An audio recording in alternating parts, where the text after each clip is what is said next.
Ketika Ibnu Sa'ud dan gembong Wahabinya ingin menghancurkan makam Kanjeng Nabi Shallallahu Alaihi Wasallam pada tahun 1925, satu-satunya ulama yang berani menentang dan mengirimkan santrinya dari Indonesia adalah Hadratus Syekh Kiai Haji Hasyim Asy'ari. Karena tidak ada yang berani, akhirnya Mbah Hasyim mengutus Mbah Wahab Hasbullah. Mbah Hasyim kemudian berpesan kepada Mbah Wahab, "Kang Wahab, pergilah ke Makkah. Siapa yang berani, ajak.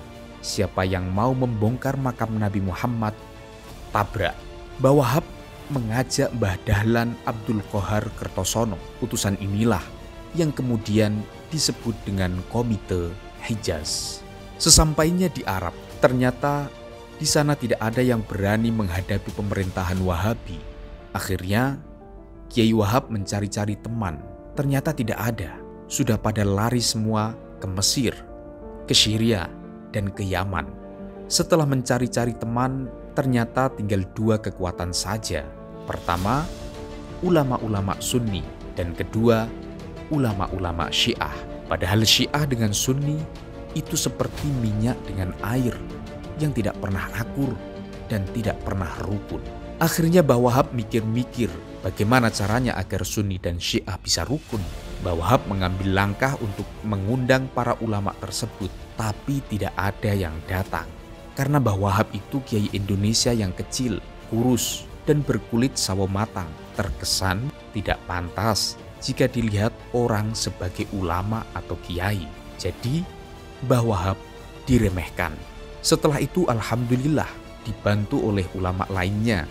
Salah satunya adalah Syekh Ahmad Ghanaim Al-Misri. "Kumpul, ini ada utusan dari Indonesia." "Siapa?" "Ini loh, namanya Wahab Hasbullah." Mbah Wahab pun memperkenalkan diri. "Para hadirin, kami ini santrinya Hadratus Syekh Hasyim Asy'ari dari Indonesia." Orang-orang pun linglung dan saling bertanya-tanya, "Hah? Orang kecil itu santrinya Hadratus Syekh Hasyim Asy'ari?" Memang, Mbah Hasyim sudah dikenal orang seantero Arab karena keilmuannya.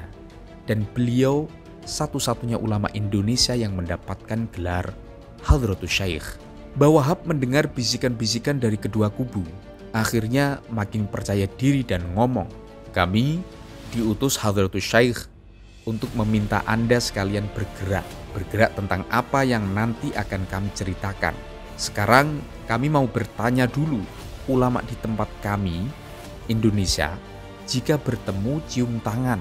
Tapi ulama di sini kok cium pipi kiri, pipi kanan, itu apa sebabnya?" Akhirnya sebagian ulama yang hadir ada yang menjawab, "Sebab jika pipi kiri kanan bertemu, antara kulit dengan kulit bertemu, itu besok akan menjadi saksi di hadapan Allah Subhanahu wa Ta'ala." "Oh, ya, jawab Mbah Wahab. Dilanjut bertanya lagi, "Lah, kalau begitu apa bedanya dengan semut? Semut itu jika ketemu dengan temannya juga cium pipi kiri, pipi kanan." Semuanya diam, tak ada yang menjawab. Lah, tidak ada dasarnya dalam Al-Quran dan Hadis. Akhirnya dijawab sendiri oleh Mbah Wahab, "Anda sekalian tidak tahu toh kenapa jika semut ketemu temannya cium pipi kiri dan pipi kanan?" Mbah Wahab menjelaskan, "Karena dulu saat banjir Nabi Nuh mengarungi lautan, semua hewan ikut naik kapal Nabi Nuh. Nabi Nuh berpikir, jika nanti hewan yang naik kapal ini kawin dan berkembang biak, maka akan dapat mengakibatkan kapal tenggelam.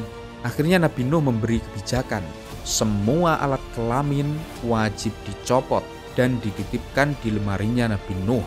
Begitu perjalanan sampai daratan, semua hewan berlomba-lomba lari ke daratan karena rasa dan perasaan yang sangat senang. Akhirnya ada yang melompat pertama kali, yaitu kuda. Kuda pertama kali lari dan mengambil dari kumpulan alat kelamin yang ada di lemari Nabi Nuh. Dan yang diambil adalah kelaminnya gajah. Karena tertukar, makanya alat kelamin kuda itu besar. Giliran pembagian alat kelamin yang terakhir yaitu semut. Semut pun sudah lari ke daratan. Nabi Nuh bertanya, "Lah, ini alat kelaminnya siapa?" Ada yang menjawab, "Alat kelaminnya semut, Nabi Nuh." Lah semut kemana? Sudah lari ke daratan dari tadi.